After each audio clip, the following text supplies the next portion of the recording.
Hey, all right, so tonight we're going to dive right into in real life, which is what we've been talking about last week and this week, and we're talking about, guess what we're talking about? Real life, like things that actually matter and things that we're talking about and how to do life in that way, because I know it's so easy for us to look at digital and all this stuff. I know. And I get excited about this because far too often in our culture, we get lost in digital stuff. But tonight what we're going to talk about is this one question, okay? This is the main question I want you guys to think about. Who is influencing you? Okay? That's the number one I want you guys to think about, okay? Who is influencing you? Or I'll say it this way. What is influencing you? Because I think if we were in this room, like if you look around, there are so many different types of people here that we all collectively can't agree on one thing that influences us outside of God, right? There's so many different pieces. But my question for you that I want you to really dive into and think about this is who is influencing you?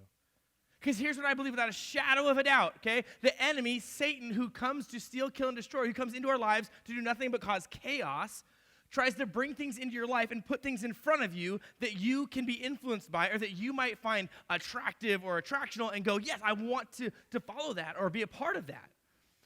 And I know that for a lot of us this past year, especially with COVID, it's been 18 months now or something like that since the whole thing kind of started, like 16 months since shutdown, whatever, right? It's been a long time.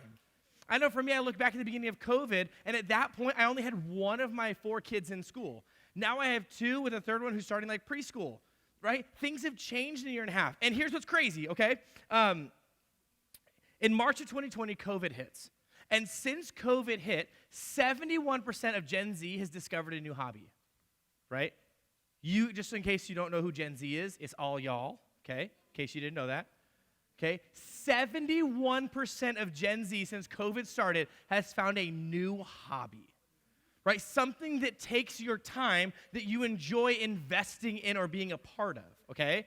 Right? All of us have, even your leaders. We've all found new things that we enjoy. Like for me, if you follow me on Instagram, which is not that exciting, but the other day, me and my family, we just picked up this sweet trailer. Yeah, it's from 1980, which in case you're wondering, that's 12 years before I was born, okay? So a long time. Will was like 30 at that point, okay? Ernie was like 100 at that point. But no, so it's from 1980. It's this old trailer. So me and my family, we've been talking about going camping a lot, right? And if you love camping, raise your hand, okay? Now question, do you love tent camping? Hang on, time out. Okay, let me rephrase it this way. If you had the choice between tent camping or something else, what would you pick? Shut it down, AJ. Okay, I'll admit, I do love tent camping or like hammock camping, like at Whitewater. I was in a hammock. All y'all were on the ground, suckers. I do love that. I really do. But for all of our kids, there's 4 kids now. We have 2 dogs. It's me and my wife. Like, tent camping is just tough. It's a lot to set up, and I want to sleep on a good bed, especially because my kids wake up early and they go to bed late, which is kind of the opposite of what you'd think. My kids wake up at like 5 in the morning, but then you'd think they'd go to bed early, right? No, they go to bed at like midnight, and they're like, I'm not tired. And then they're out, right? So we went and bought this thing. So my hobby over the next few weeks, which over COVID, I've loved building things and tearing things apart and sometimes not putting it back together because I don't remember how. But that's been a hobby of mine that I've really gotten into. So all of you guys can point to something of what your hobby is that you've developed over this year. Now, here's the thing, okay? I'm going to throw some statistics at you for the next like minute or two. And I want you guys to read these and think about you and kind of how you relate to them, okay?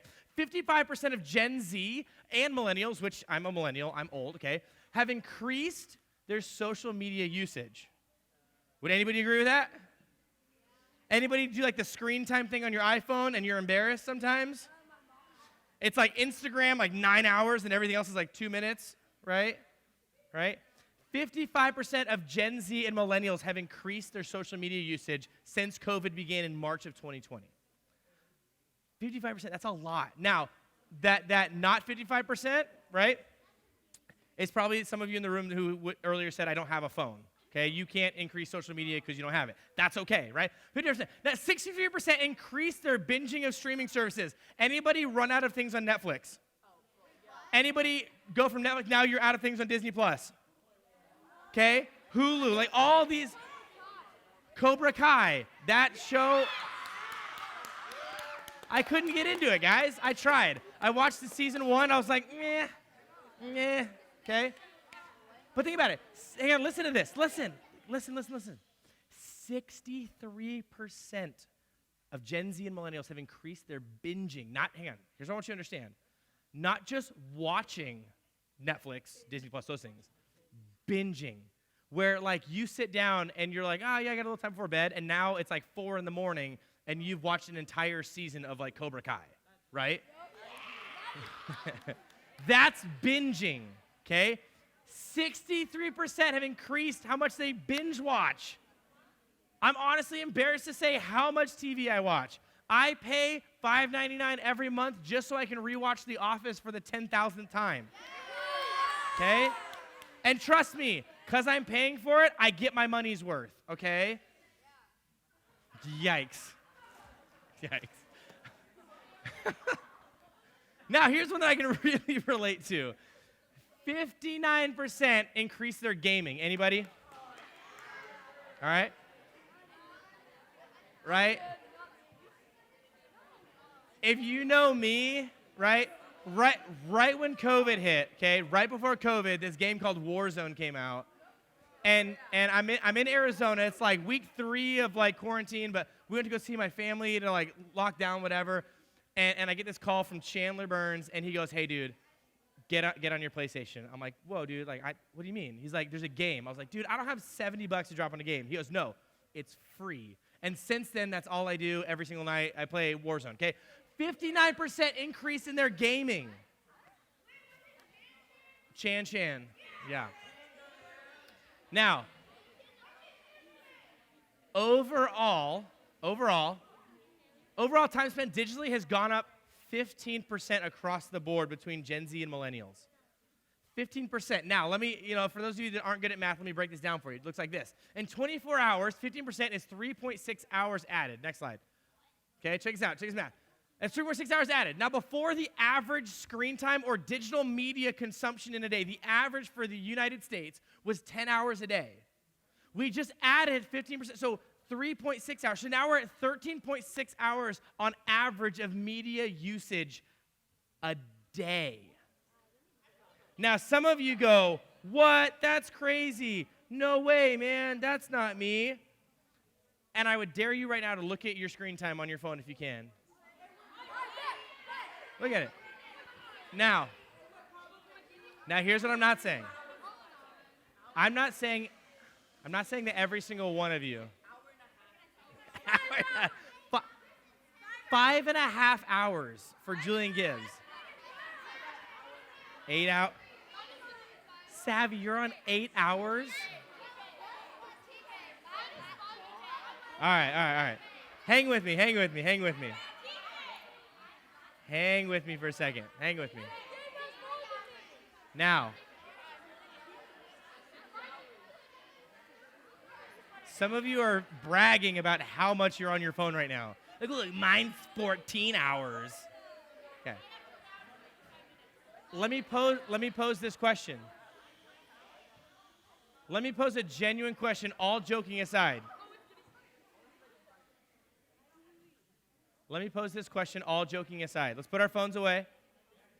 Think about this. I know that it's funny to look and see how much we're on our phones, okay? But if we're being really honest and if we're looking internally, doesn't that make you a little bit sad? Right? Like, think about this. My favorite night of the week, hands down, by far, non-comparable, is Tuesday night. And the reason for that, I think a lot of us would agree, like my boys, we love hanging out together. What we would say is it's because of the people, right? You see, when we look back at the pandemic, what happened was we were isolated. We were alone. And we slowly began to get opportunities back where we can be together, right? But the problem with all this digital media uprising is that studies show that this uprising impacts depression in Gen Z, right?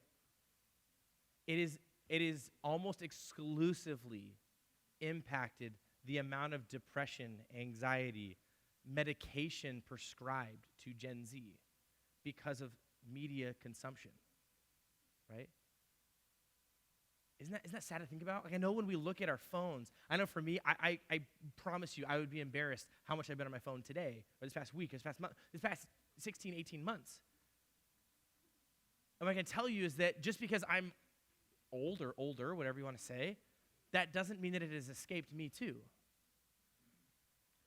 Studies show the uprising directly impacts depression in Gen Z. Directly. Anybody who's seen the show or the movie Social Dilemma? It's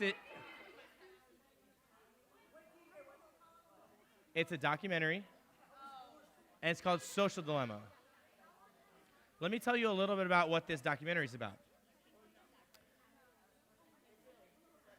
If you have not seen it, what I would tell you is that if you have time tonight or tomorrow, watch it. And here's why. When you watch it, you will understand the inside works of media companies, whether it's social media, but digital, whatever that is, and the way that they have designed consumption and the way that they have triggered these responses in our brains to crave screens, to crave social media, to crave likes, to crave everything online from a screen, right?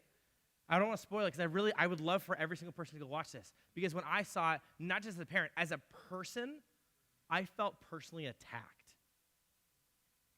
And it's because there are companies, there are people whose jobs, okay, is designed to how can I get you so bought into social media or digital screens that you cannot look away.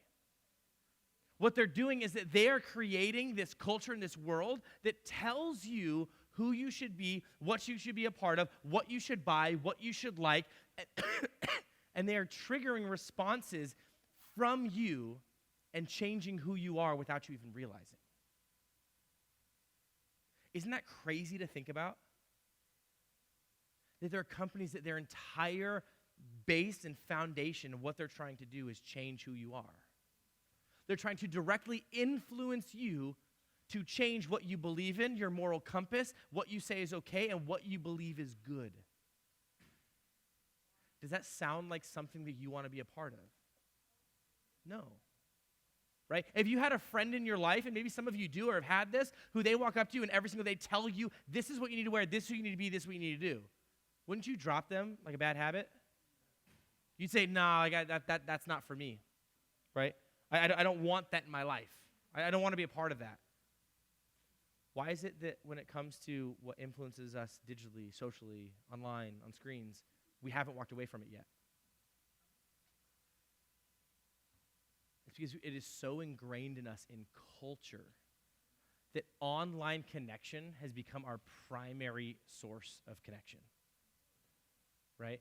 And how a lot of this is the pandemic, for sure, right? When we look at it, like for the past 18 months, especially with school, in the first little bit, some of you went back to school later, whatever, I mean, the only way to interact with anybody was on a computer, right? Or on your phone, right? We literally, for a time in our lives, which our parents, our grandparents have never gone through, right? They will never understand the shoes that you had to walk in during this pandemic. Your parents might say, well, it was hard for us too. And that is so true. Trust me, as a parent, it was very difficult.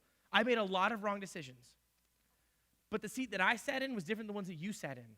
And what I know is that over the past 18 months or so, we had to, as a survival mode, right? As just a way of going through school, whatever, we had to do things digitally, right? But if you look back before that, culture was already shifting in this direction. And now that most of us were back in school the last semester, are now with our friends, whatever, my question to you is this. Have you gone back to before the pandemic? Or are you using the pandemic, where we had to use technology and social media to connect with people, are you using that as an excuse to not go back? Does that make sense? Like what we were 18 months ago, where maybe you'd say, well, my screen time back then was only, an hour. Or I wasn't even on Instagram back then. Or I didn't have Zoom or whatever, or FaceTime all the time. Like, I didn't have all that. But are you using the pandemic that it was a necessity? Are you using the pandemic to say, well, I can't go back because that changed me? Like, now I have to do these things. Like, honestly, what would it look like if we gave all that up? If we went back to before technology was the primary source of connection? Right? It's cringy to me. It's so hard to fathom that digital face-to-face is now norm. And actual face-to-face is weird and uncomfortable. Isn't that weird? Right? Because remember before you had a phone, for those of you that have one, when you actually had to like hang out with your friends and you couldn't just text all day long? Right? Wasn't that, those are crazy times. Right? Those are good times, exactly. Right? No joke. One of the things that is it is top 5 for me, favorite things, is Tuesday night. Right? Now, all week long, my phone blows up from my small group, and I get the weirdest things sent to me all day long, okay? And trust me, it is terrifying and also very fun at the same time. Mainly terrifying, though, what they send me, okay? But let's say that was the only way that we interacted. Is that good? No. There's a reason why Tuesday nights we come together, as small groups we come together to talk and be together in community and be with each other, because that's important. That's how we were designed, is to be face-to-face. God didn't create Adam and Eve and say, hey, here's phones so you guys can call or text each other. No. God created Adam and Eve and said, be together in relationship, in community, right? And that's what we're supposed to do. Now, here's what I want to tell you, okay? Not all technology is bad, okay? Technology, your phone, your video games, even Instagram, these things are not completely bad, okay? Honestly, if Instagram was like the worst thing ever and there was no good in it, whatever, I would get rid of it and I would say, you guys got to do it with me. I have an Instagram. I'm not going to stand in front of you and say that, hey, you got to get rid of all this stuff, okay? Your parents might feel that way, and that's okay. That is their decision because you live in their house, okay? That is okay. That's an okay decision because as a parent, trust me, we're terrified that social media is taking over the way that it has, okay? But technology is not all bad. Honestly, for me, video games this past 18 months, especially when we were in lockdown, was a way for me to escape with my friends, right? Because, me and Chandler, me and the boys, like we couldn't like hang out all the time or like get together. So it was a way for me to talk to them, basically on the phone, but while playing video games, doing an activity together, okay? There are times and there are ways to use these things. Instagram, all of my family, there's I think now 16 cousins, plus most of us are married now, plus aunts and uncles, plus there's like nieces and nephews. Like my family is huge, okay? But my entire family is in Oregon. If I didn't have Instagram, it would be very, very difficult for me to keep up with what's going on. Now, yes, we talk on the phone. We do cousin FaceTimes like every other week or so. Like we hang out digitally how we can. But again, there are good ways to use these things, okay? But the problem is that we oftentimes use it the wrong way. We overconsume, right? We dive in so far. I mean, you look at your phone, you open Instagram or TikTok or whatever, and you start, you go through Reels or TikTok, whatever, and you start to do this. I mean, and these people you don't even know who they are. Who cares if you like Charlie D'Amelio's TikTok? Wait, time out. Wait, I have a question. Are you booing, are you booing me or her?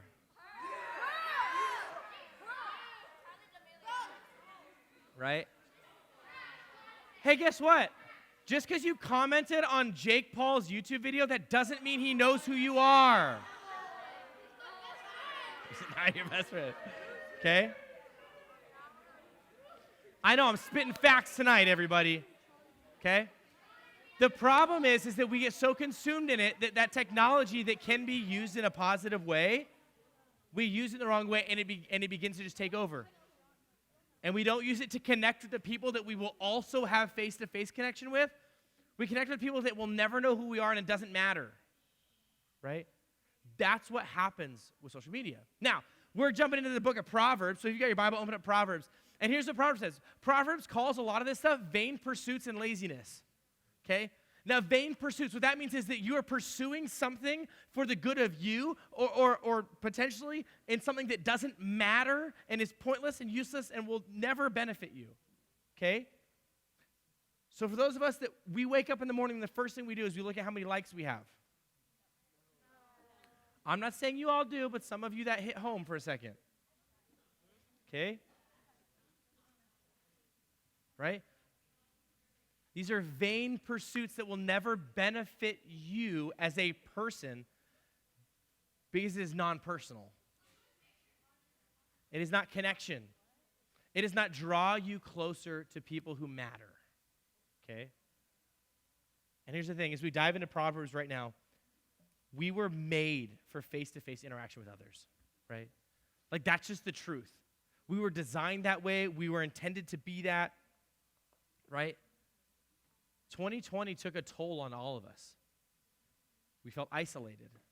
We felt alone, depressed, anxious. When will it end? Why is my family falling apart? Why am I falling apart? Why have my friends not called? Why did my family member get sick? You see, 2020 hit hard. And probably for the next 10 years, we will talk about this minimum on a very personal level of what it did to each and every one of us. But you can't escape the fact that we were made for face-to-face interaction with others. It's the way God designed it, right? And so 2020 hit the hardest and hurt the most for all of us because we lost that face-to-face. But as we go through this tonight, we talk about who's influencing you. What I don't want you to forget is this. We as Gen Z, as millennials, as just people, do not ever forget that we went through this isolation, right? It's so easy right now to look back and go, oh, COVID, I got to hang out with my friends, right? Or I got to hop on my phone, right? And forget what happened. Never take it for granted, because now that we know that can get taken away, our personal connection with people, let's never go back to what happened in COVID. We're sitting on our phones, and we never talk to people. We're never with each other. We don't have a relationship, and we're not just with people, right? And here's the argument I always get. Well, I'm an introvert. That's fine, okay? Introverts still need some type of personal connection, okay? Some of you recharge in your alone time, but that doesn't mean that you don't need people around you, okay? I know for me, a lot of times, when I hit my limit, I want people around, friends come over, and here's the thing. If you ever watch a baseball game with me, don't talk. Like, at all, okay? Nope. Just shh. Just sit there and watch the Diamondbacks lose with me, okay? Just sit there and watch our dreams get crushed and don't say a word, right? That's for me. But I still need people, right? I don't want to just sit on the couch by myself. I still want to be with people, right? So that's what I don't want you guys to forget. We're made for face-to-face interactions with others. Now, let's talk about who and what is influencing us. I was going to say you, but I'm going to say us, okay? Influencing you, influencing us. Now, media and culture. First one, number one. If you got notes, sweet. If you don't, that's okay. Just remember this forever. Media and culture is one of those things that influence us directly, okay? Media, okay? I want to explore this for just a second. Proverbs 4:23, okay? Proverbs, check it out. It's right after Psalms. Psalms is a really long book. It's like this big. Just kidding. Proverbs 4:23, okay?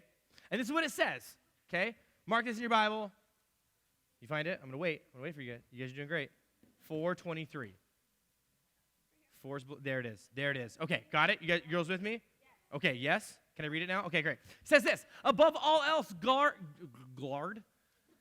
Above all else, guard your heart, for everything you do flows from it. Okay? When it comes to media and culture, what it's saying is guard your heart.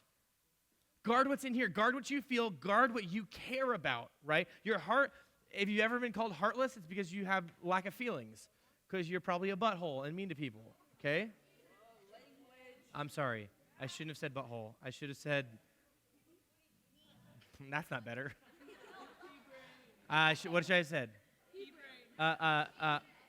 A mean guy? A pea brain? I don't know, that's better, okay? You're a dingus. Okay, yeah, dingus. Let's go with that, okay? Whatever word there were a lot of things that were said that were not better than butthole, but okay.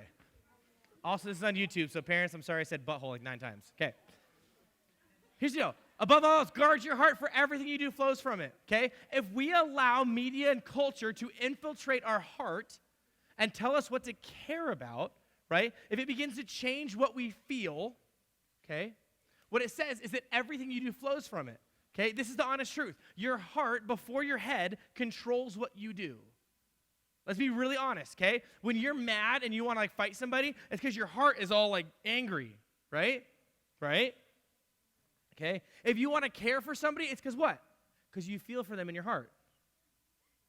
Everything you do is an emotional reaction, whether positive or negative, or neutral, I guess. Right? Everything that you do is an emotional response. Okay? Like Jack. When your name popped up on the screen and you saw you were winning $50, how was your heart? I know you were distracted by how my beard looks. I get that. You're happy, right? Okay? What if, Jack, your name was called and it was for you to come up here for me to punch you in the face? Yeah, that didn't work. You would love it. You'd be like, do it again. Okay. No, but think about this. Everything, you fail a test, how you respond when you get home is an emotional reaction to failing that test, right? If your friends ditch you to hang out with somebody else, you're about to have an emotional response, and how you act, what you do, your character reflects what's going on inside, right? You guys with me so far? Okay, so meaning culture. So Proverbs 4:23, it says this, above all else, guard your heart. I'll even push it this way. When you're scrolling through Instagram, I'm going to talk to the boys for a second. Hang on. And you're scrolling through, and all of a sudden you see that girl, and instead of scrolling, you stop and watch. Not Charlie D'Amelio. Think about this. If you're, hang on, boys. Hey, listen, my group. Hey, listen. My group needs to hear this. If you are not guarding your heart in that moment with what you're watching, with what you are consuming, the way that you treat others will directly reflect that. Your relationships in the future will directly reflect what you've seen and what you witness and what you consume, right? I love movies more than anything, but I'll tell you this. Movie relationships are not real.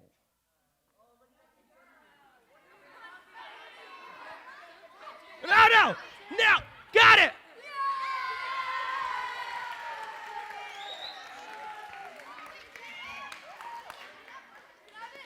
Let's get back, okay. So you got to give the people what they want, you know? But for real, when we look at media and culture, let's just talk about relationships for a second. What you see is not real.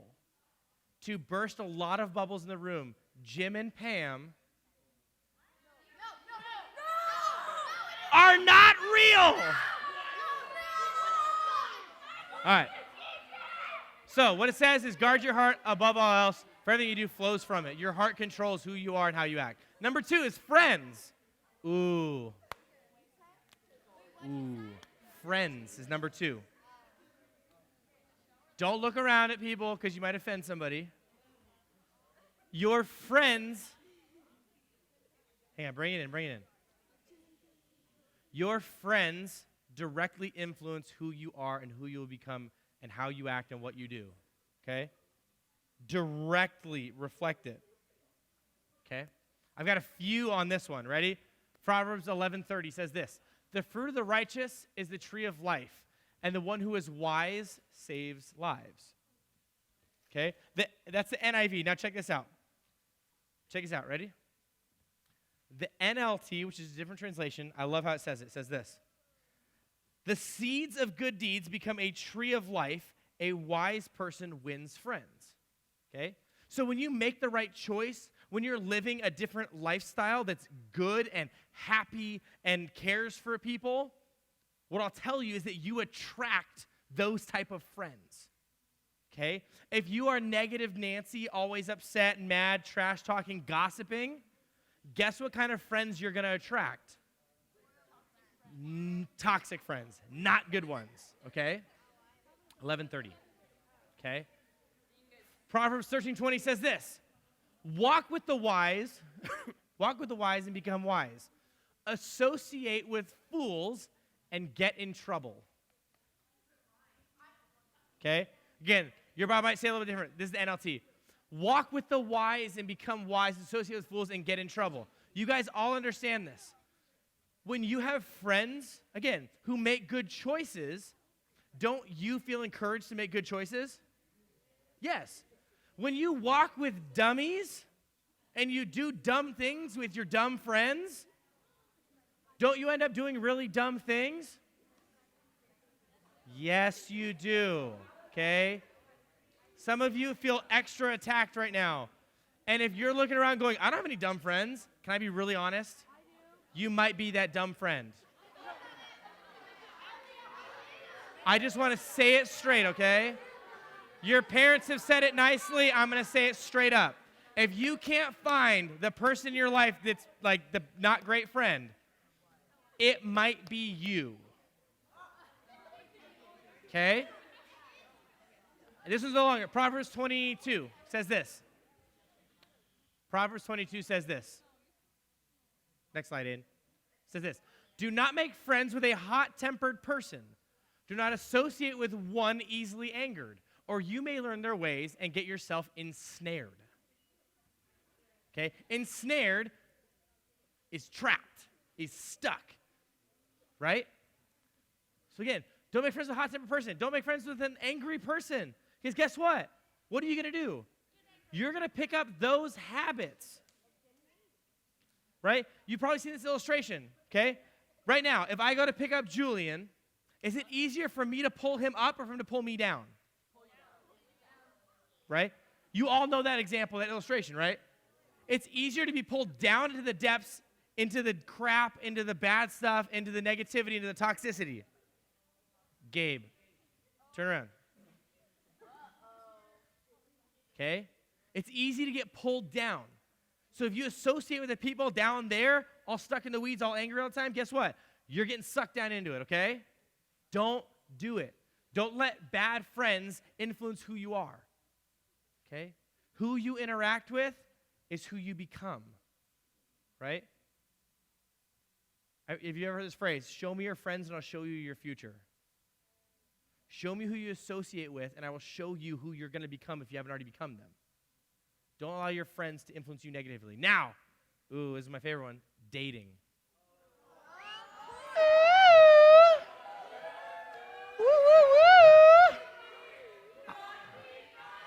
Nothing, okay, right? I know a lot of you came back from camp with a relationship, okay? Now, let me ask you two questions. If you are dating or if you're thinking about dating or if you want to date, let me ask you these two questions. All right, bring it in. It says this.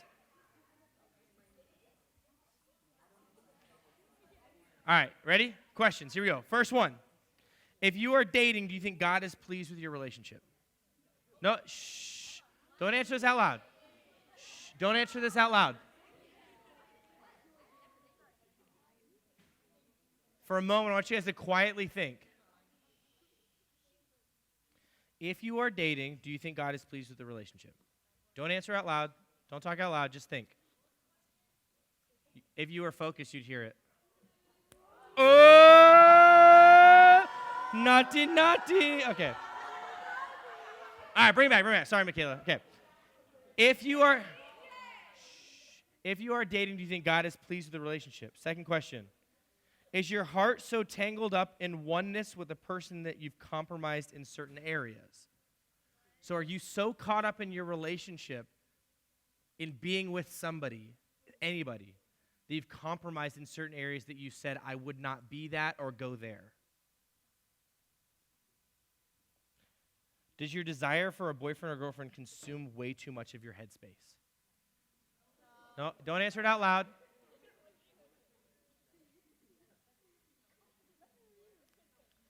Think about that question, okay?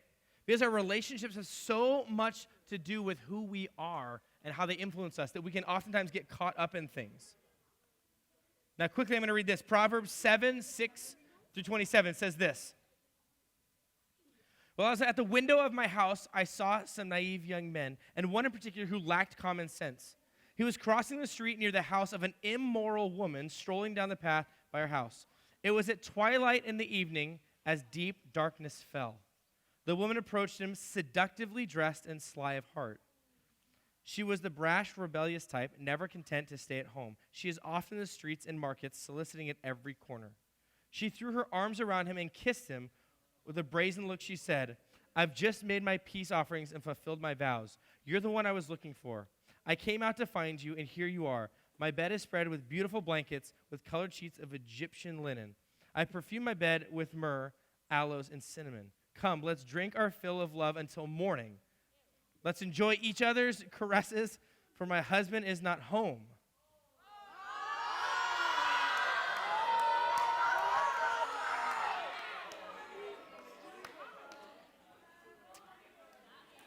He's away on a long trip. He's taken a wallet full of money with him and won't return until later this month. So she seduced him with her pretty speech and enticed him with her flattery. He followed her at once like an ox going to the slaughter. You see, Solomon, the wisest man who's ever lived, wrote Proverbs. And what he's trying to illustrate here is that it's so easy to fall into lust instead of love. It is so easy to fall into the trap of lust instead of love, right? It's so easy for us to be talked into things that we said we would never be or do. It's so easy. Don't allow that to happen in your relationships. There are a lot of smooth talkers in the world that will convince you that what they want you to do is what's best for you. Don't allow your relationships or dating to influence who you are. Now, the last one is this, as I bring the band up. We're talking about this. Parents and family. Now, some of you just scoff. Some of you don't care. Some of you think, why are we talking about this? Well, because your parents and family influence who you are. Your parents and family have a direct impact on who you will become, who you are, and how you will act. Right? There is no one in this world who gets more time with you than your parents and family. Right? Whether it's your parents, a guardian, grandparents, whoever you live with, there's nobody that gets more time with you and can directly impact and influence who you are. But in Proverbs 1:8-9, it says this, My child, listen when your father corrects you. Don't neglect your mother's instruction. What you learn from them will crown you with grace and be a chain of honor around your neck.